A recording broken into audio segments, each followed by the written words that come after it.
If, like me, you've been trying to ignore Reels for the longest of times, let's make a pact and get started today. Short form video such as Instagram Reels, Facebook Reels and TikTok are here to stay for the foreseeable future. This is why I've decided to include them in my marketing strategy for this financial year, which for me has started just now. I'm here today to get one thing clear though. I will not be dancing or lip syncing. Nope, not in a million years. I might never point at anything either, and I explain why in this video. If you haven't subscribed yet, hit the subscribe button and the bell too to be notified every time I post a new video about building a visible business. Social media platforms are always evolving, but one thing stays consistent: they are extremely popular. Every change made is an opportunity for business owners to win the hearts, minds and business of their target audience.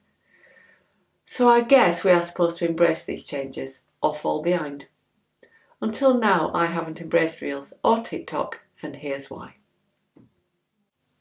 I am a professional. I have tons of skills amassed over a lifetime of working. I've spent thousands of pounds and more hours than I care to think about developing myself. And when I was in the corporate world, my bosses spent thousands of pounds on me too. This is the same for many entrepreneurs, and I cringe to my soul every time I see a fully fledged business owner doing the dirty, as I'm now calling it, all in the name of business growth.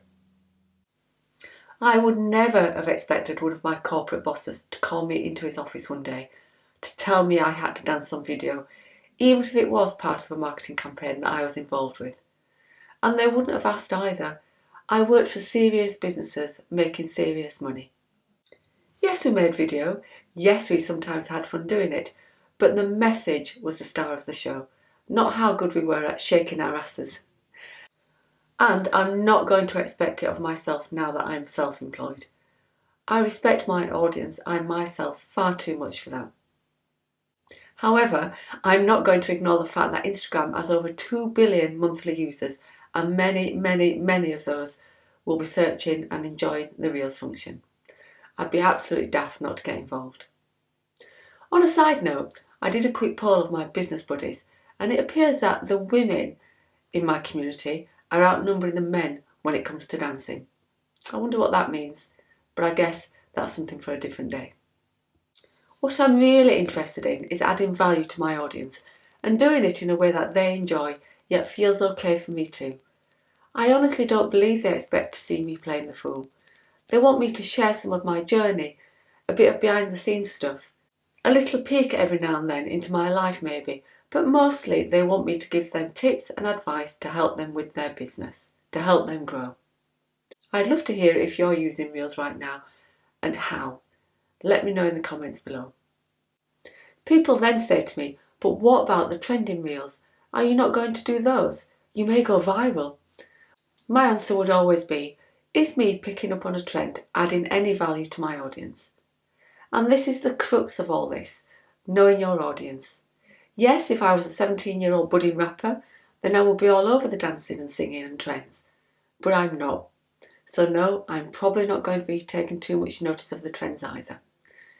Yes, following a trend may get people looking at my account, but would they be the right people? I've just seen a post from a business friend of mine who is over the moon because a reel of hers has had more views than she ever expected.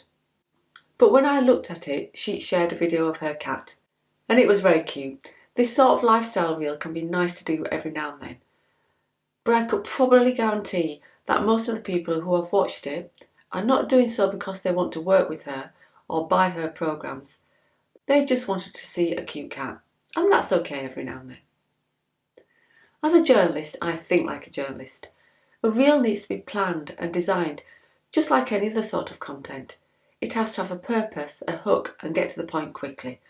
Remember, on a reel you only have a maximum of 60 seconds to get your message out there, so don't waste any time on fluff or any padding or any of that stuff. So the message I want to give you today is that all content should be authentically you, regardless of what platform it's on. You be you and be who your audience needs you to be. That definitely rings true here. So what do you think? If you're not on Reels yet, are you going to get on board with it? Are you going to be authentically you? If you're struggling to be visible in your business, I'd love to help. Reach out to me at julie@iamjuliebrown.com and tell me how I can support you. I'll put this address below for you. Also, I have a fab free gift that you might want to grab. It's a list of 10 media outlets that are looking to feature business owners just like you right now, plus a video to help you assess if your business is ready for media coverage or not, and what to do if it isn't. I'll leave the link in the description box for you to that as well. Thank you so much for watching. Don't forget to hit the like and the subscribe button, and I'll see you in the next vid.